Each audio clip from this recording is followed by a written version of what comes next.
আবারও একটা প্রিয় কাজ নিয়ে হাজির হলাম আমি তোমাদের কাছে।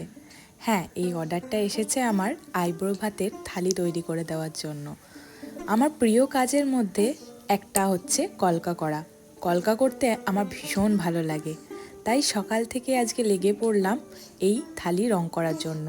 তো প্রথমে আমি থালিটাকে ভালো করে জলের মধ্যে ধুয়ে আধ ঘন্টার জন্য ভিজিয়ে রেখে দিয়েছিলাম। তো তারপরে রায়ানবাবু তো আমার কিছুতেই কোল ছাড়ে না, তো কোলের মধ্যে রেখে কিছুক্ষণ ওকে বসেছিলাম।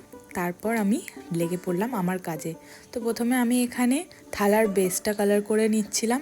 তো আমি এখানে হোয়াইট কালার করি, অনেকে ডাইরেক্ট কালার করে দেয়, বাট আমি ডাইরেক্ট কালার করতে পছন্দ করি না। আমি প্রথমে হোয়াইট করে তারপরে যেরকম কালার ক্লায়েন্ট চাই সেরকম কালার দিয়েই আমি কালার করি। আসলে বেসটা প্রথমে যদি হোয়াইট করা হয় তাহলে কালারটা ভীষণ ফোটে। তো এখানে কথা বলতে বলতে আমার কালার করা হয়ে গেছে। প্রথমে বেসটা আমি হোয়াইট করে নিয়েছি, দেখতেই পাচ্ছ। তারপরে আমি এখানে লাল কালার করছিলাম ওর উপর। যেহেতু এটা আইব্রো ভাতের থালি, তো আমাকে দিদি বলে দিয়েছে এটা রেড কালারের হবে। আমাকে একটা ফটো দেখিয়ে বলে দিয়েছে ডিজাইন আর কালার কীরকম কী হবে।